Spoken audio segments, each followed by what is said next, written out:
Today's guest on the Narrative Monopoly podcast is my friend Bubba Atkinson. This conversation spans all things digital media, specifically the time frame of around 2015 to 2018. Bubba was really in the thick of things as the editor-in-chief of IJR Review, which was at one point the largest publisher on Facebook by views. And then he left to become an early employee of Axios. And he goes through that entire timeline on today's podcast. So without further ado, let's press play.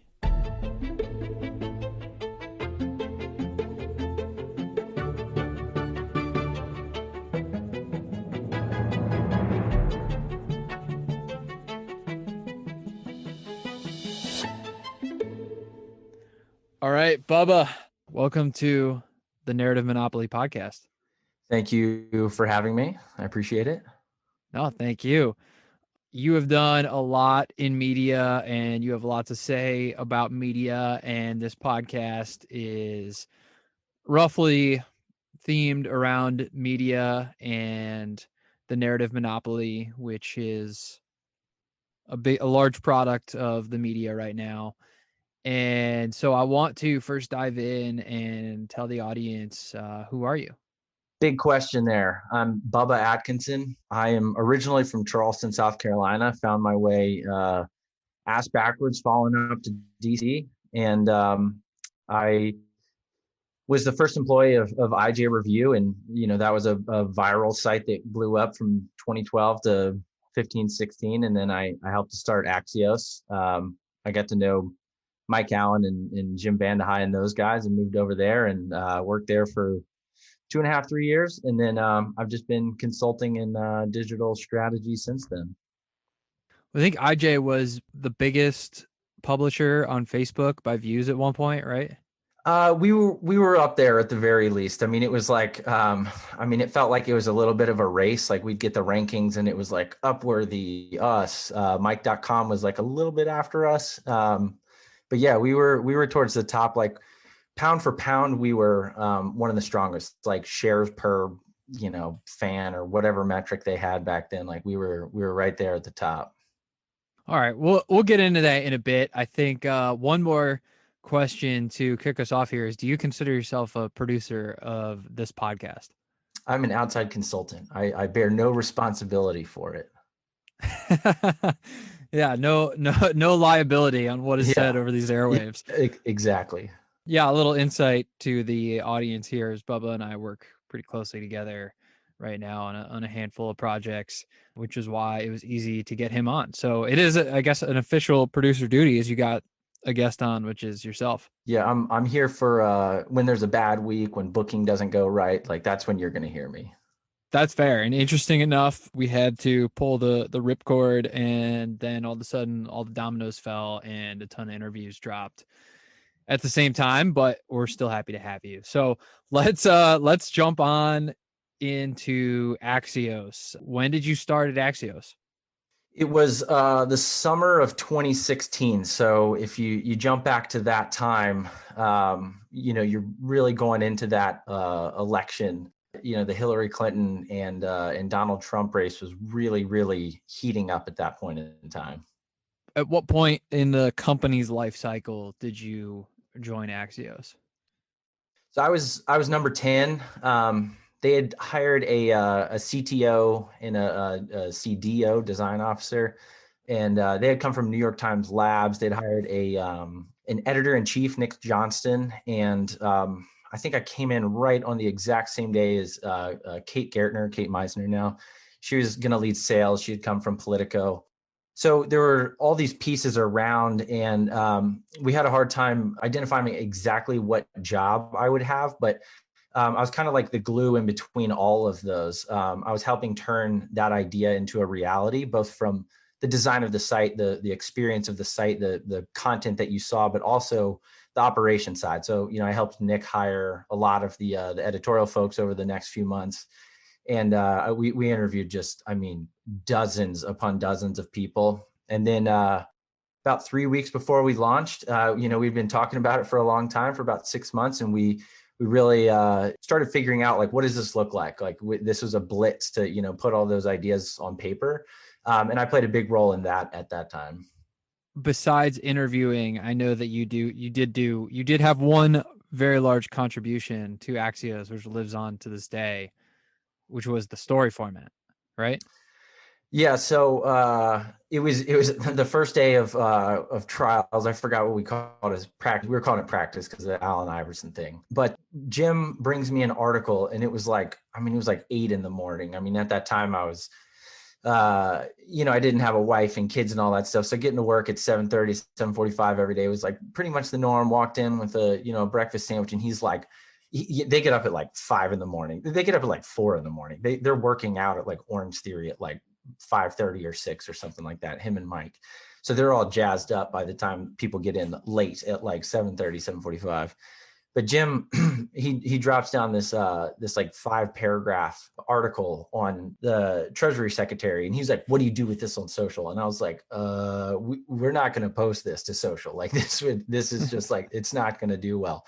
And he's like, "What do you do?" And I was like, "Give me a minute." So I ate my sandwich, I was drinking my coffee, and I was just looking at it, and I was like, okay, like, this is, it's kind of boring for me, but like if Jim said it, it's like an important story. I think Jim's got like a really, really good editorial eye. And, we had talked about like being short. We had talked about having these axioms at that point, but we never actually like laid it down. Like, how is this going to look? And I came up with a draft, and basically said like, here's like the crux of like what you need to know from this. And then I put in some bullet points and started pulling out those axioms that we had kind of set aside. And I had come up with the first draft, and I got Justin Green, who had worked with me over at IJR Review, to come over. And he's just been one of my favorite colleagues I've ever worked with. And he is just a monster on the news desk, like one of the best guys you can work with. I ran it by him, and he edited it. And I think that that's a great role. I think I have some good ideas, but like a guy like him is just excellent to have coming behind you. And that was the birth of the format. And then, we're talking minutes later, it was, how do we get everybody to learn this? How can you really like, kind of cram this down the operational throats of everybody was there? You got to think we hired brand new kids. Like, they were 22, 23 years old, and they were all like super duper smart, but they were inexperienced. So it's like, how do you get them to write this? How can you make this like really institutional? But at the same time, you had these guys like Dan Primack. And he's like, Primack's one of the most impressive people I've ever worked with in my entire life. You also have to get that guy on board with this format too. So How do you thread the needle? yeah. But it was really like, I will say, like, I was kind of the last piece of it coming together. Like the stuff that Matt and Alexis, they were our CTO and CDO. They really knew how to take this idea that Jim had, which was like smart content for smart audiences. Those people don't have a ton of time. They just want to get straight to the point. They had done such a good job of turning that into like a format on like the website. And then it was really like, how can we put the words into a format that fits inside of that, UX, UI, and all that kind of stuff. So, I might have played a big piece in how you see it in like that smart brevity format, but like it really was what everybody was trying to work on. And that started with Jim. He wrote that famous manifesto back in the day, all the design work, and then it really came together those last few weeks before we launched. I want to go on a quick side street. You said that Justin was amazing on the news desk. What does that mean? What makes someone great in that position? He just like, it's like his metabolism is super high. When he logs on, which is like, I guess he doesn't really log off that much. But when he's on, he's on, he's working, he's consuming it. He's like doing his job. He's an operator. I found myself to be like a very, like I'm part creative, I'm part strategic, like where I fall into, like, I'm trying to come up with like different ideas. And I've been an editor at IJ for years, and I had to do all the production myself. But like, I find I get tired, I get exhausted trying to come up with like new ideas just day in, day out. Like I burn out so fast. And Justin is, let's see, if he started working at IJ in like 2014, 6, 7 years of knowing him. And he's been just, He's on all the time. He's all knowing. He knows everything that's going on that site. I think he's moved into newsletters at this point a little bit more, and they have a lot of newsletters now. But the guy just has an appetite. Like Justin never lets stupid stuff get by him. And I think like when the negatives don't exist, that's a really really good person. The other thing is he's got like great judgment. A lot of editors today are like, well, we should cover that because everybody else is covering it or whatever. And that may come across as like too woke or, just kind of following that narrative monopoly or whatever. But I think Justin's got a good sense for reality. What you just described reminds me of someone else you worked very closely with, which was Mike Allen, who, when I worked at Politico, I remember, reading Playbook, and everybody read Playbook. And, the story was, as you said, he got up really early. And even the Mike's top 10 now today, I'm always impressed with how many stories that he pulls that aren't already in the news cycle, or they're at least, some sort of different angle. What was it like working with him? I mean, I've been friends with Mike for a long time, years before I started at Axios. And he is, I mean, sometimes like it's like over the top, but he's the most curious person in the world. Like he's the only person that's like your friend that like you go out to lunch or drinks or we started going out to brunch a lot. He would just be like, hey, let's go out and chat media or whatever.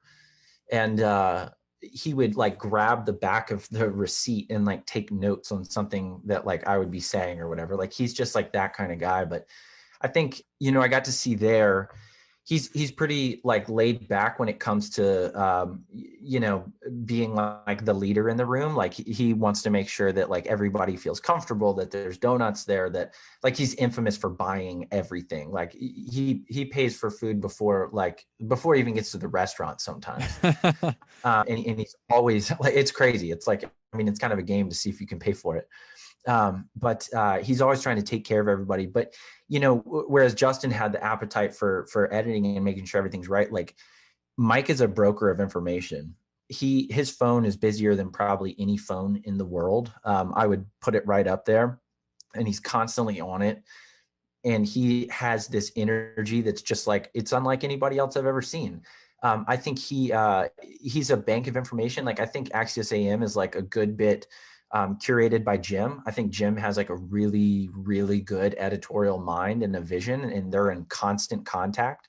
I'd say over 50% of what Jim does every day it leans editorial, even if he would never admit that. But Mike is the source of that information. And at this point, he's got people giving him stuff, which I think is really cool. Like, you watch the younger ones, they try to get anything. And Mike is mostly, watching it come in and out, and he's more like weighing it against each other. But he reads everything. He knows everything. He's constantly talking to everybody. He goes out of his way to know people. So the amount of information that guy has is just like, I mean, it's unreal. Well, you also just mentioned Jim Vandehei.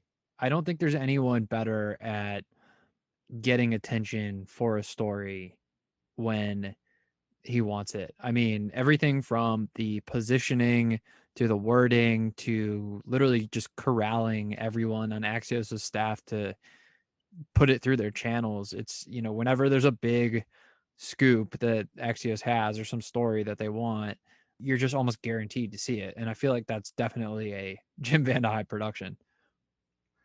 He's excellent at it. I really think he's, I mean, when you get to know him, and I really like him, I got to know him pretty well. I reported directly to him for most of my time there. Is he a visionary, I guess, is the question. And like, I think he is. Like, you get to know him, and he's really simple. Like he's not a super fancy guy. It's mostly, it's equitable. Like he wants the best ideas to win. And he's one of my favorite people I've ever worked with. On that editorial side, I think he's second to none. I mean, I think that's, I saw the power of packaging when we were at IJ Review. You're going out into the Facebook world and trying to get your content to compete with others. So you see how important packaging is. And Jim's is at a level of influence that it's like, that's the tops in the game. And I think that that's one of the lesser known things, is that Jim has a huge role in shaping the direction and the framing of things, like a lot of things, from AM to Jonathan Swan scoops to all that stuff. And he really he never makes like two stupid mistakes. Like it's a rare thing that he makes a bad judgment call. And it's more often that he can pull back and see this big picture that others can't see. He's constantly harping in the newsroom on, these are the stories that we need to own. And, it was 2016. I remember after Trump had won, he was like, this is real. Like, this is not some fluke. We have to cover this with seriousness. Now, you might pick apart any one article you saw from that point on, but like that was what Jim was doing. He was going, China is a big factor in global power dynamics, and we need to cover it. We don't just need to cover what, not to throw them under the bus, but like thehill.com just puts a lot of smut out there to get clicks. Like that's not what Jim says.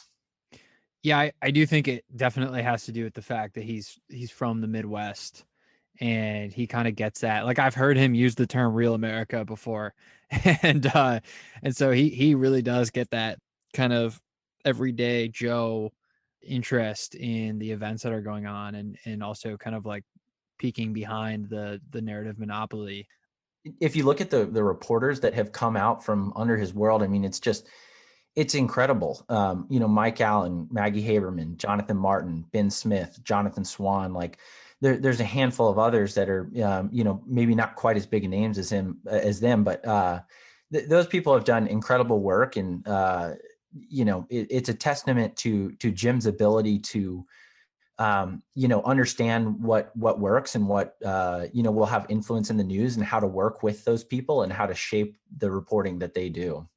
He's also a legit entrepreneur, right? Like I think that's what Oh a yeah. lot of people kind of gloss over whenever you listen to any of the media commentary on founding Axios. It's like, that thing is just not a given, right? I mean, obviously having Mike Allen and his contacts, as you just alluded to, is a huge advantage to start. But I mean, they went from, all right, we're leaving Politico, and people in DC know who we are, to I would be hard pressed to say that most people who follow the news in America don't know who they are.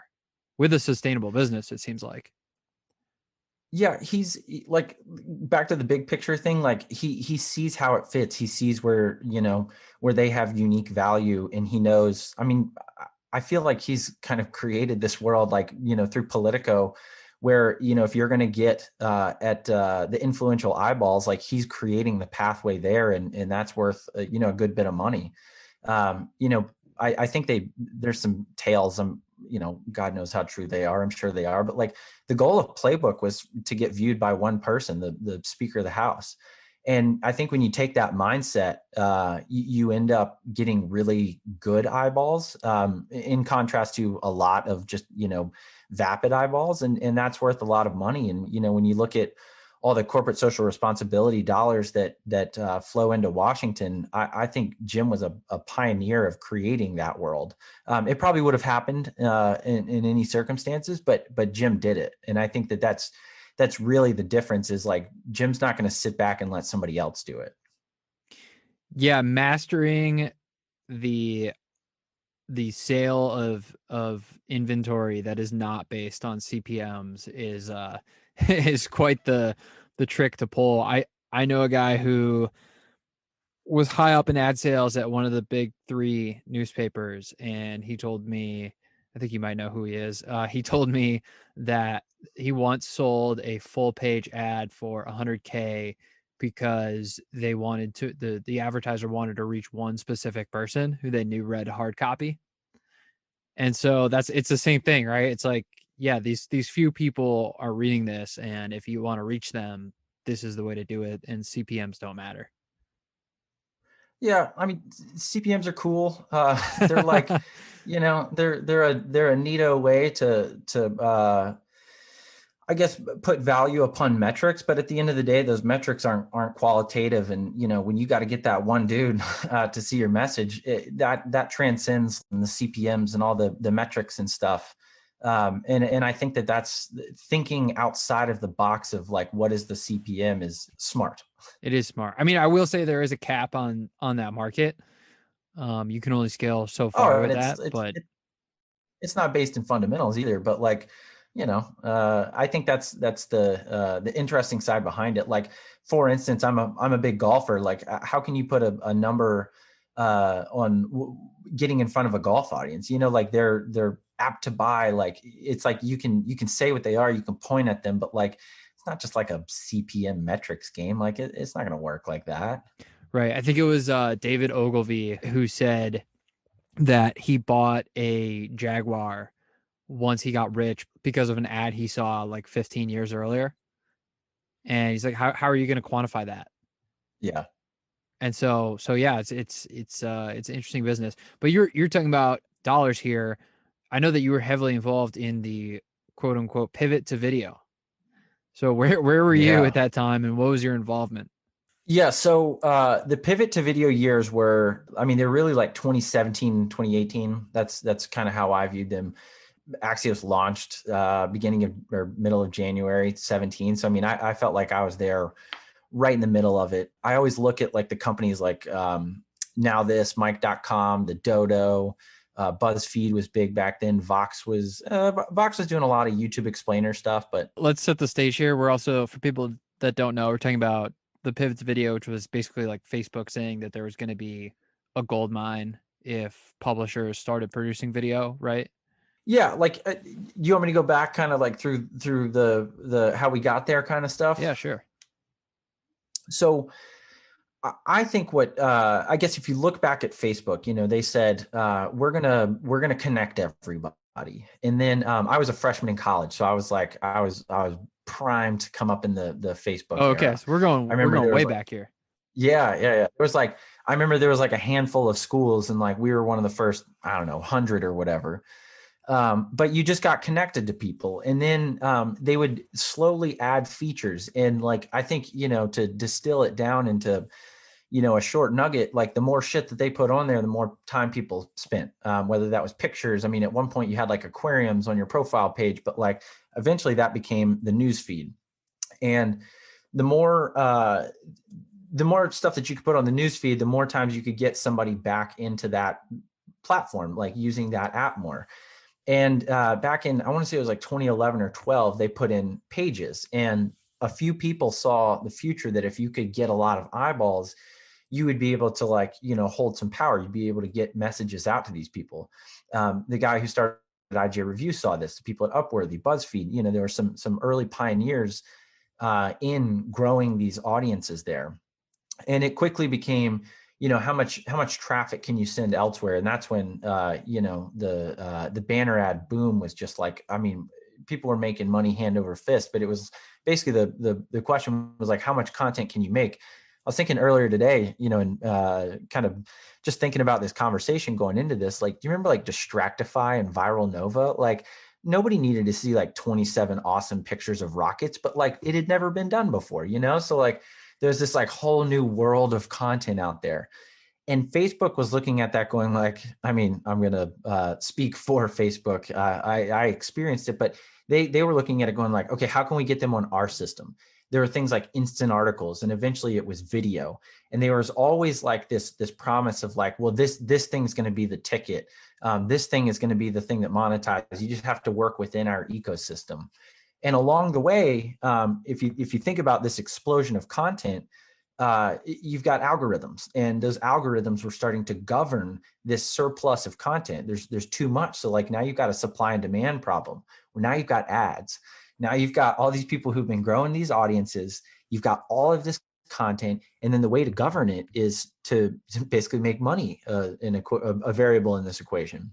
So they knew that all these pages were growing, and when it came time to monetize video, that was like the big bet. That was the thing that separated the haves from the have-nots. Like if you had enough money to get into video, you had these really, I'll call them good products, but like there's a high barrier for entry on like the cost side of it. It costs a lot of money to put together a lot of videos, but if you could do that, that's the stuff that went really far in the algorithm.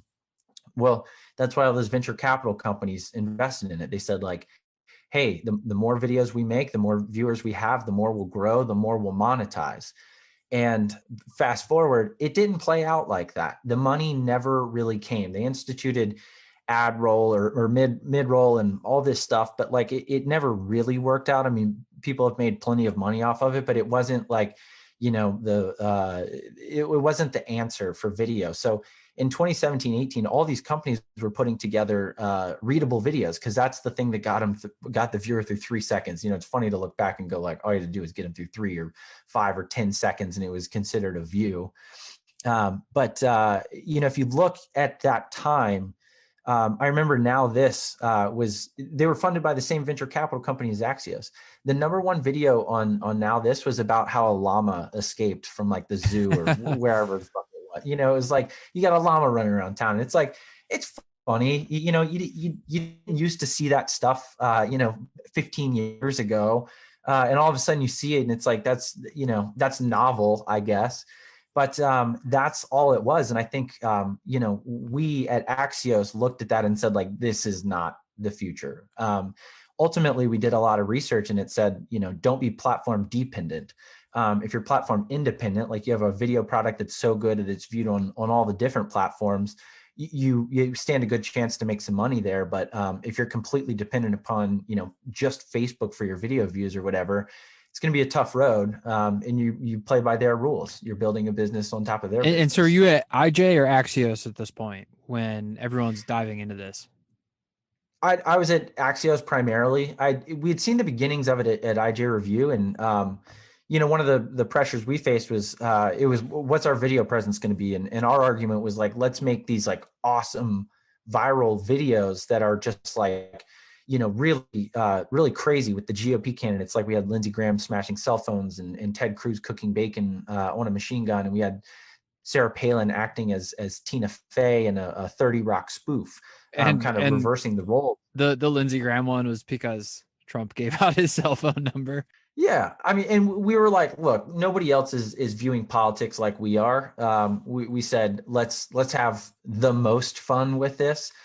Let's call Lindsey Graham's office. Let's get them to say like, hey, reinterpret your press release that nobody would read. Let's reinterpret that as a video and do it through us. And of course, he was pissed that Trump gave out his cell phone, but like watching him destroy cell phones was the most entertaining way to articulate that.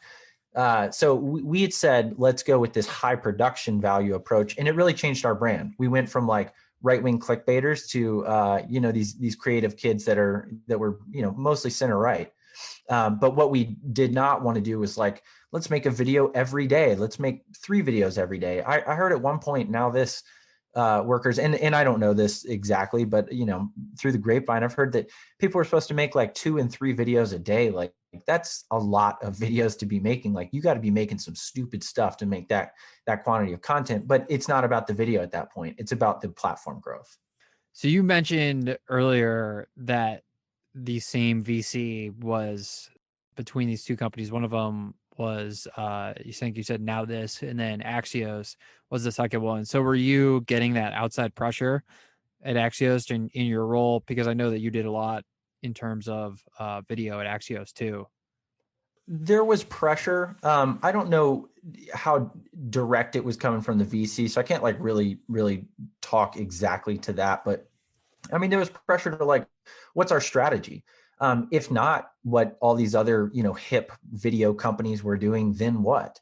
And I was looking at Vox going like, they seem to be doing like, they have a great model.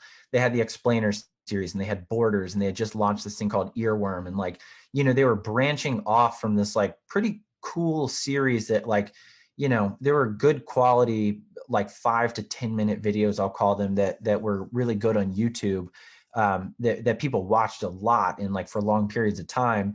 And they'd view them from YouTube to the website to Facebook to whatever. I looked at that and I was like, that to me seems like the direction to go. Like you need to have like a really good quality product that people remember you for. Somebody told me along the way, they were like, if I held up a New York Times from like across a subway car from you, like, would you know what it is? And I was like, I think I actually would. If I showed you a Vox video on like a phone from 25 feet away, you'd probably know it's a Vox video. It's like we took that mindset into it and go like, we were like, we need to create something that's like very, very Axios.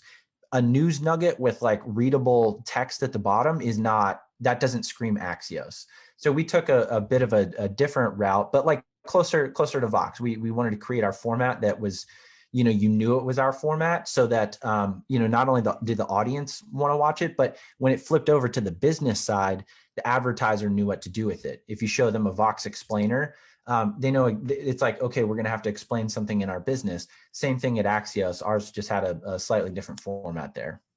I learned a ton along the way. I did a lot of research on this, and it gets back to active consumption versus passive consumption, which like this goes off the deep end a little bit and gets a little bit wonky. But I found that the only places that made money from video had active consumption. They had people coming to them.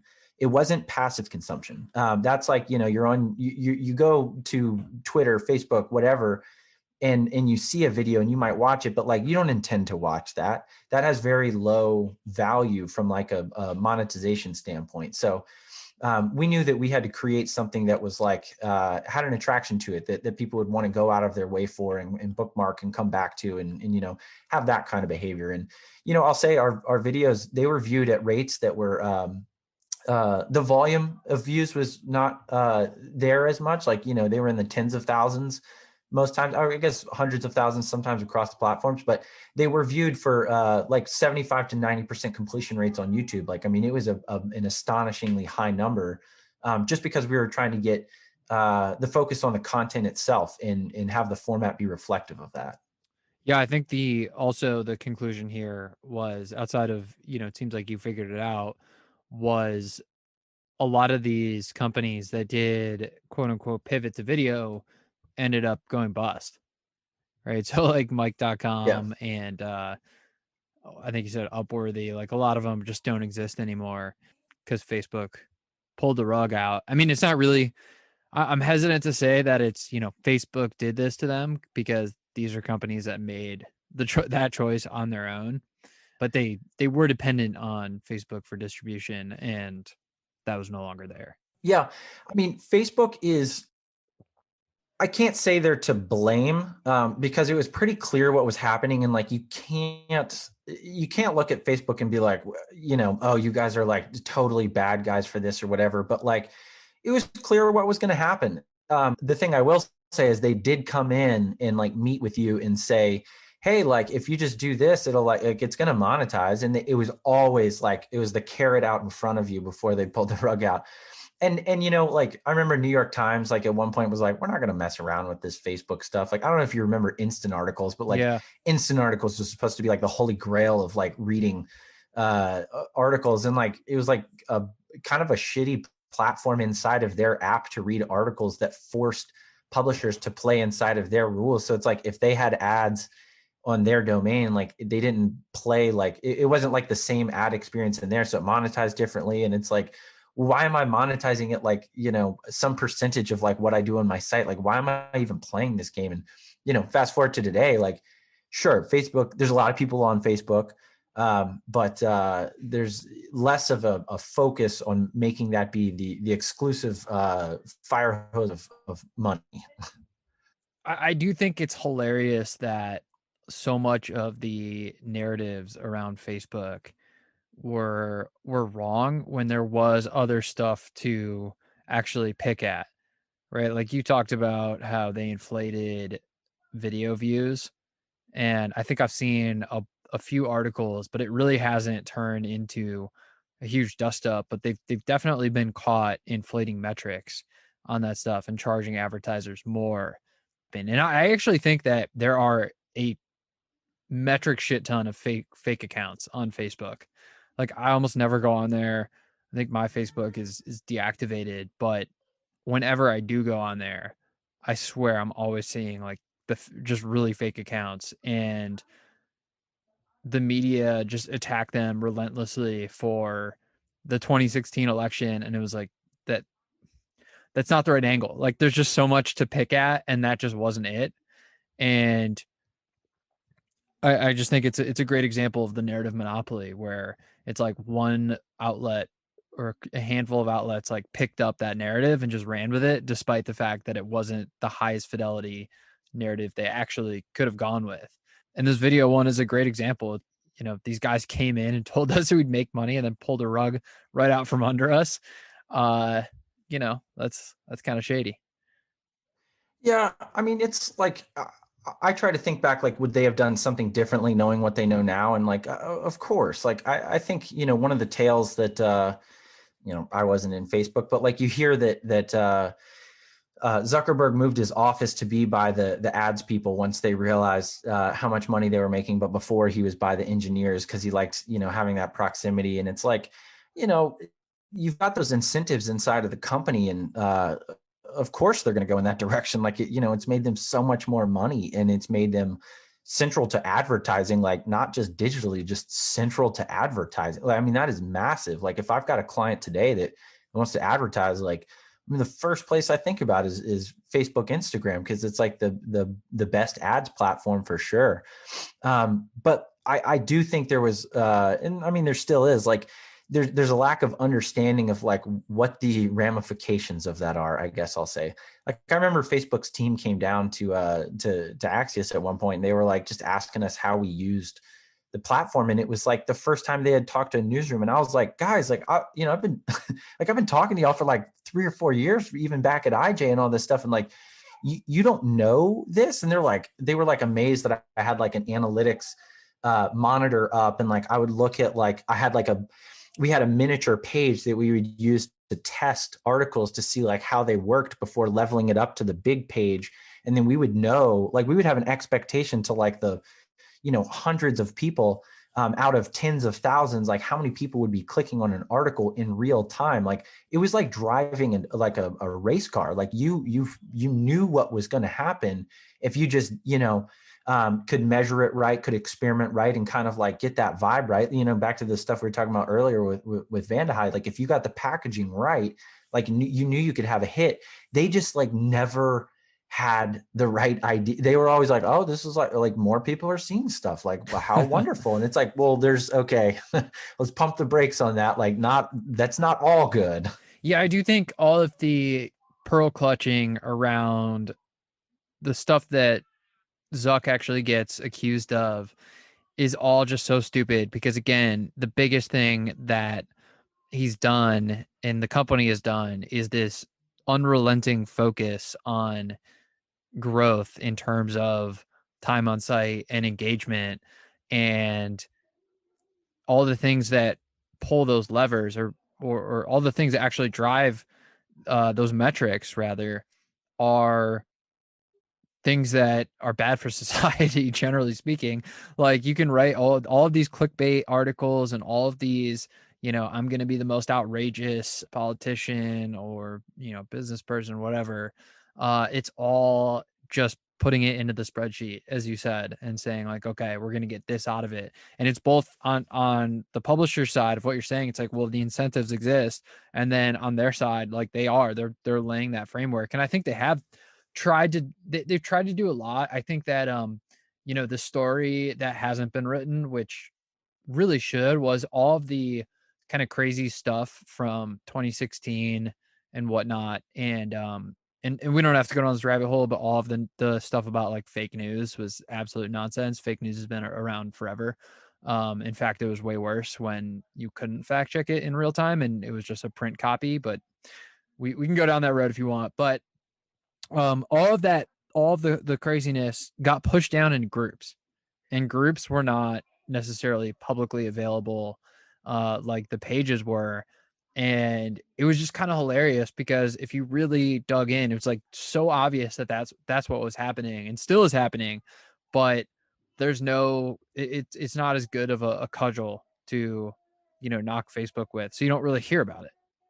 Yeah, I mean, if you zoom out, like I try to, not get too caught up in the news of the day. I try to zoom out and go like, what does this look like over 100-year window? like if you zoom out to like a much broader perspective, I think like you start to see like how new this is. Like when I was in high school, which like was 2000 to 2004. We had IMAX. Like there was like God damn, you're these old, man. awful. I know. Ask Jeeves. Like I mean, it wasn't like there wasn't this explosion of content. The access to create content was like not there. Like people didn't have cell phones. Like I remember I was in college when I got my first text message. So like there wasn't this like opportunity to just like sit there and create and post and like consume. And like that was, I remember when I went abroad in 2007, like I was like, well, I guess to keep up with the news, I'll just go to CNN.com because like what the fuck else do I like? I don't know other websites. Like I didn't, I didn't know anything about the news.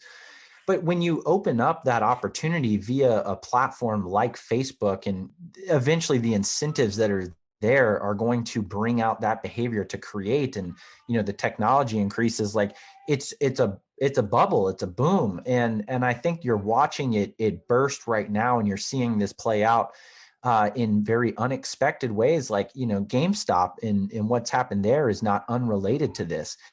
It's people that felt like, oh, like the big broad messaging like did not resonate with us, so we fell into this niche. And they call themselves like this derogatory name, and they say like we're we're the David against Goliath. And like the internet has gone big, and I think it's falling back into niches. Now I don't think the big stuff like goes away, but I think the niches grow and they get stronger. And in some cases it's a really good thing. In other cases, it's not. And I think that's what people are wrestling with. Like that's the big, media question is how do you handle this stuff? But at the end of the day, it is happening whether they like it or not. Yeah, I do think a lot of the good things that the big companies, specifically Facebook and Google, have done for the internet do get glossed over. I mean, obviously, you can make the argument that on net they're worse than what they were, but if you're starting a publication, like Google actually makes that super easy to do that. I mean, Facebook has done a lot. I mean, I personally like I don't like them personally. Like Yeah, I look through them and I'm like, why am I looking through this? It's like this is so stupid. Like this is just memes, and like you see how much is like choreographed, like just to just be on there, and it's just like all the stupidest shit. Like just because people want to get like numbers or be. There's the good sides to it. Like it makes things easy. Like I get awesome ads. There's like new products. Like people can like my parents as a small business can market things to like tighter audiences now. Like there's good and bad. Like as much as like I may hate it, like it was going to happen one way or another. yeah, that's fair. I think your point about them being all around was actually really well articulated by Ben Thompson probably like 6 months ago, where he wrote an article about how they're just always going to be around in the same way that GM and Ford were always around, and they weren't as mighty as they once used to be. But the businesses that they already have in place, I mean, they're not going anywhere anytime soon. Yeah. They make so much I money. like, yeah, I think like, there's kind of the old, I guess it's a trope in some ways, like, there's a monopoly of like a handful at the top of each industry. It's like, who's breaking in now? I think people looked at Snapchat and they were like, ooh, like they kind of, they got stepped on a little bit by Facebook when they didn't sell for like a ton, but like, they're doing okay. I have a hard time seeing like a bunch of new platforms come about. But And they you can go chip like, away. they can chip away. Like I think you see this with like AWS. Like when they came out, like they had like I mean, what felt like a monopoly over it. And like right now, several years later, there's competition, from Microsoft in particular. But it's tough to break in a world like that. I'll say that much. Well, Clubhouse is obviously doing a great job. I've never seen anything grow as quickly as Clubhouse. It's insane. I go on there and I get like notifications of people in my contacts who, if I just read their name, I would not know who they are. Like met them years ago, probably at a bar or something, and all of a sudden they're my friend on Clubhouse. What's your take? I think Clubhouse is pretty cool. I think it's definitely something that is different enough where it justifies, the hype around it. I do think Why is that? I mean, it is like a extension of podcasting where now all of a sudden it's live and there's a live audience that can come in and out. You can ping people to come up on I mean, imagine if we could just, we're talking about Jim Van High earlier, just ping him right into this podcast. That's pretty cool. I do think that there is there's definitely a tailwind from people just being in their houses still. It's still not back to normal, Yeah. but it's a really big world. I think they're going to grow to be pretty large. The question is, do they add features like text or whatever? How do they actually monetize? Are they going to just like, do banner ads? Are they going to like cut into different shows and, say this is presented by someone? Yeah. I don't know. I think it's sketchy that they're using that Chinese company and my data is on Chinese soil. Not really pumped about that, but I'm sure that's not the only way it's over there. I don't know. Like Clubhouse is it's interesting. Like I think that one of the perspectives that I have is like things will fall, like communities will form, and I think that this is a really good way for communities to form. I tend to think anything on the internet gets like a little bit bastardized. Like, you give somebody the ability to write, and like next thing you know, you've got 2,000 words before like, how do I just like cook the fucking muffins? Oh, if you Um, go on there during the day, there it is the most whack content I've ever seen. It's so wild. It's like 20 emojis and it's like social media success guaranteed. It's like, yeah, yeah, I'm good. yeah. But like, the big tech dogs, like they're going there because they can take the conversations there. I think that's like that's pretty cool. I don't know. I always take the under on these things. I'm wrong a lot, but like I'm just like I don't need more content. Like I don't need to hear like more people. I logged on to Twitter and I won't name this reporter that was doing is it Spaces that's their competitor? Twitter Yeah. Spaces, yeah. Uh yeah, and it was like the dumbest thing I've ever heard. Like somebody was like, what? They were like, what is it like being a tech reporter? And the person was like, well, we report on tech and like the things that like happen in tech. And I was like, oh my, like, why is this conversation happening? So like, I think a lot of it's stupid, but like, I think from the people that you don't hear from that are behind this like curtain that, that you would like to hear from more, like it provides a cool platform for stuff like that. Yeah, I mean, I'm all for the democratization of content and media. And I do think that the fact that you can't clip it, I mean, you obviously there are ways around it where you can record conversations and people have already figured it out. But naturally on the platform, you can't record the conversations and it's ephemeral. It's just like it's gone once it's been said. And I do think that is a huge advantage, especially in the times we're living in where you say one thing wrong and you're canceled. So I mean, so far, it's most of the headlines that I've read about Clubhouse are like, gotcha. Like I heard somebody say a bad word or whatever. And it's like, reporters at well-known institutions saying well, like look, tattling. I do think that if you log onto Twitter, you'll see a lot of people dunking on the New York Times, who's they're specifically leading this charge against Clubhouse, and they wrote this article about how there are unfettered conversations on Clubhouse, and that's problematic. And I mean, we don't have to we don't have to exfoliate this issue. Uh, there are unfettered conversations on telephones and in parks and on buses I don't every get why single day. they Yeah, I don't get why they pick that out. Like they this is like one of the things about the media that just drives me nuts. Like they'll write an article and be like, technically this thing is wrong. And it's like, yes, but like if you contextualize that with like everything else, like it is no longer crazy. It's like, there is crazy shit said on Twitter all day long. Well, like, why aren't they writing articles about Twitter and like how people are bullying and like all Yeah, that kind of stuff? Like, I think it's two things, right? It's the shiny new thing, so they have to write about it. And they weren't the first ones invited on there. So they're a little bit But it's salty. so antagonistic. That's the problem. Is No, like they're like, well, we're just reporting the facts, and it's like they are objective facts, but like you clearly have an agenda here. yeah, I mean, I think that that's one of the things that I tweeted this today, basically saying, because it was, what was it? Oh yeah, it was an article in the Washington Post about how the vaccines were not distributed to people who lived next to the vaccine plant first or something like that. And I tweeted, I was like, this is what I mean by news is manufactured. And I will keep beating that point home forever. News is manufactured. There are facts that exist and you can cobble them together in any way that you would like. And you can include or exclude any set of facts to tell the story in any way that you would like.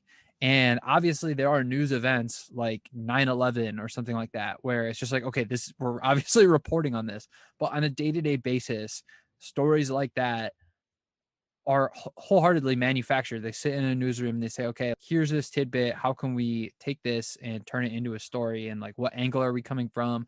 I mean, they probably just had the idea of, I would put money on this. I would say they had the idea of, let's write a story about how underprivileged people are not getting the vaccine enough, and they decided, okay, let's figure this out. Let's actually let's set this thing, the backdrop, like right next to the facility, so we can get the picture of the person right outside the facility, and then we're going to go interview a few of those people, and then we're going to choose the people that say bad things about the facility, and that's how they write it.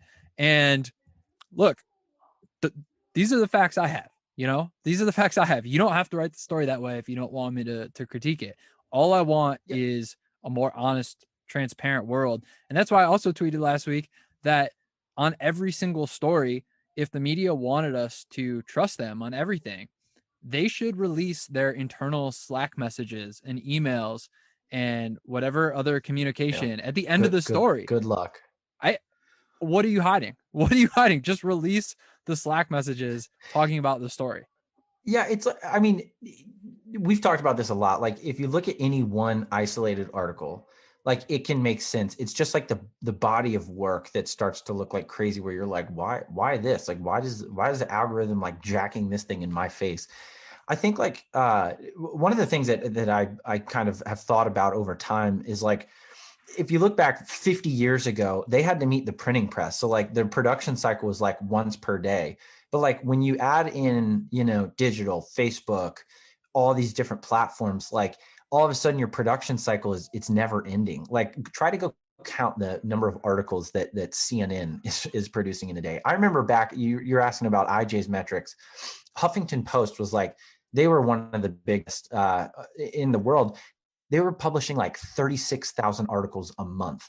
And it was like a lot of them were, random freelancers that basically used it as like a platform, and they take, anything from everybody. But like, I remember we had in the hundreds, and I was like, what are we going to do to get to 36,000? Like that was like, I guess the time in which I realized like, okay, like this is not the future. The future is like, is more focused coverage, and like the big stuff will continue to work, and it's always going to like probably be the big stuff on platforms like Bleacher Report is going to dominate sports reporting on social media for as long as time will exist. As far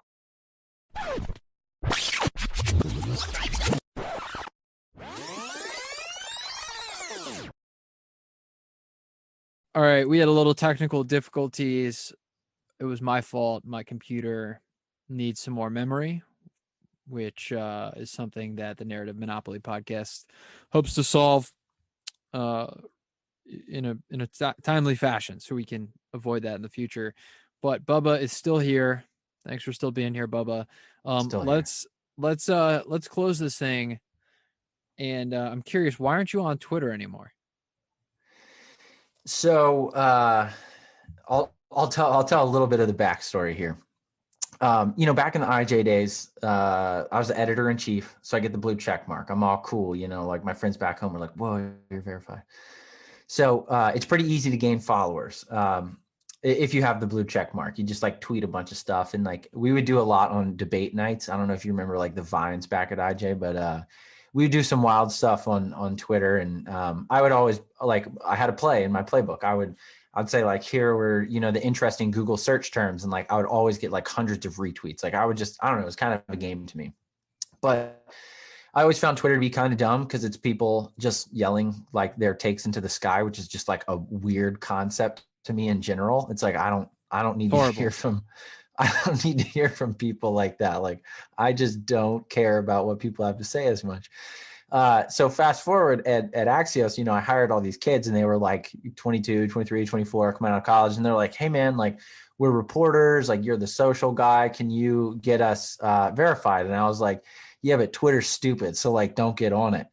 And they were like, well, you're on Twitter. And I was like, fine, I'll get off. So I got off. I got them all verified. I got off.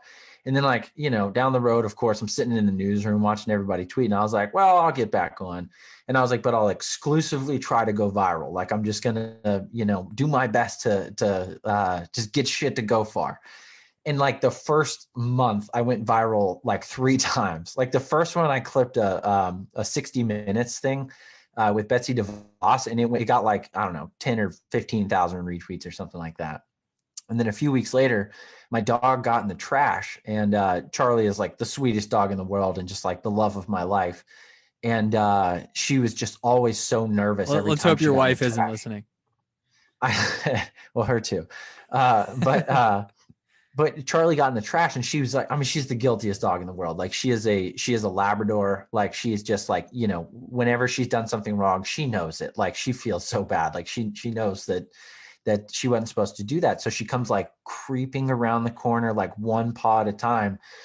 And I tweet that. It was like, can you tell if Charlie got in the trash or something like that? And it gets like, I think it got like 80,000 retweets or something. But like along the way, people were like, oh, like you abuse your dog. Like, no dog acts like that unless like you hit him. And I was like, I was sick to my stomach. I remember I was at Axios just like staring at my phone, which was buzzing like, every half second. Like it was just, it was, the battery lasted like an hour because it was just like, bzz, bzz, bzz.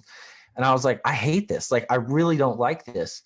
And then I guess it was like a week later, I used to take Charlie to daycare, and they'd give her a report card. And it was like, Charlie played well with Buck today. And he gave her like an A+ or something. And I tweeted that, and then that went really far.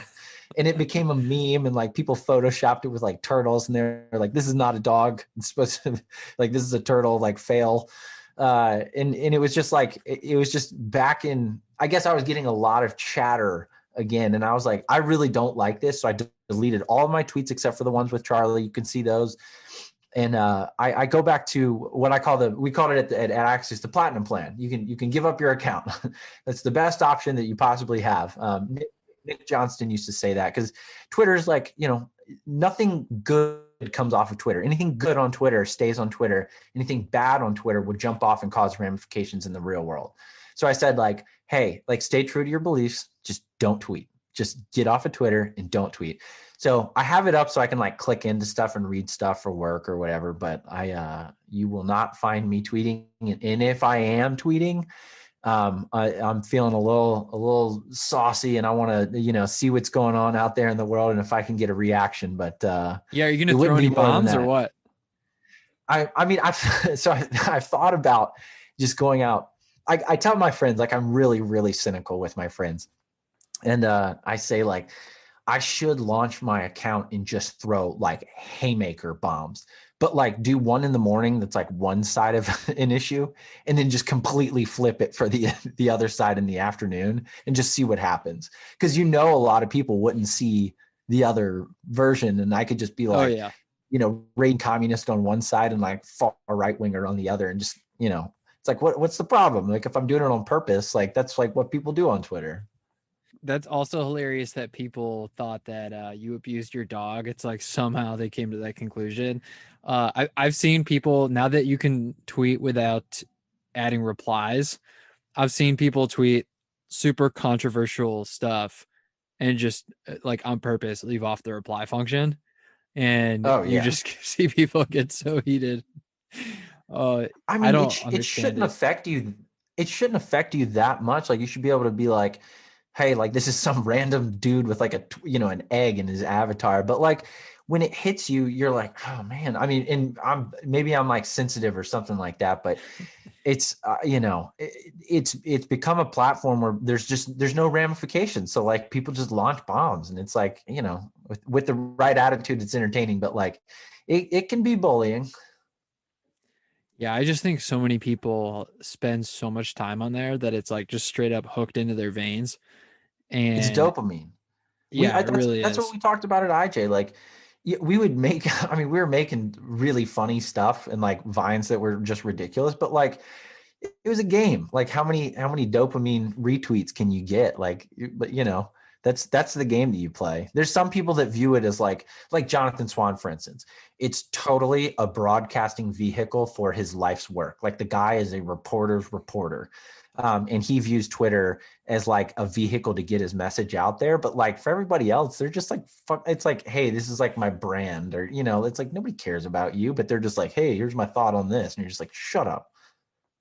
The absolute worst is the tech Twitter with people tweeting platitudes that have been going around for years. It's like an emoji for 10 different things where it's like eat meat, get 8 hours of sleep, like Yeah. invest in Bitcoin, and just all that, all these just platitudes. And then somehow I just don't get it. It's like all of these people just start liking and retweeting. And it's like, what do you this is not some deep, insightful thing. Like these are Yeah. obviously like true things, but how does this get you going, man? I don't know.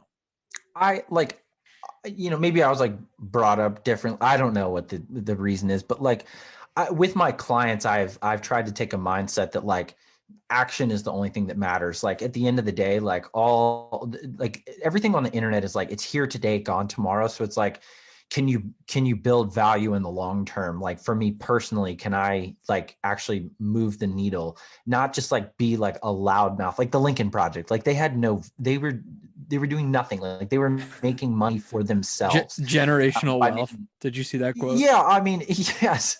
I mean, it's just absolutely insane. But I think that there's like a lack of people that understand how to build, true value digitally. And I think that's where I want, my work to be, at least. I think that's probably a good place to end it. Great. Well, thanks for having me. This has been fun. I hope I get slotted in the right time. You know, when things go haywire on the Narrative Monopoly podcast, now people know, I'll be who's back. I'll, who's coming on to clean it up. And yeah, when things go yeah. right, people now know, who's responsible for the success. The guy behind the guy right now. Yeah, all success to me, all liability to you. Sounds like a fair deal. Perfect. All right. Thanks, man. Thanks for having me. I appreciate it. All right, good to see you. There you have it. Sorry for the technical difficulties there. Kind of cut us off when we were right on a riff, but hopefully you enjoyed the conversation. I think the last point I wanted to make there was that when the media is attacking Clubhouse, it really just comes back to power dynamics. If somebody can publish on Clubhouse, or rather speak on Clubhouse, without the mediating institution that is the legacy media, that is an affront to their power. And I don't even mean that in a sinister way. When you think about it, their power is derived from being able to act as a kill switch to information, basically a router of information. And so when people can just go direct, that is an attack on their power. Directly or indirectly, it is an affront to their power. So this is a trend that obviously we've talked about a lot on this podcast and will probably continue to. But I hope you enjoyed today's episode with Bubba, and please tune in next week.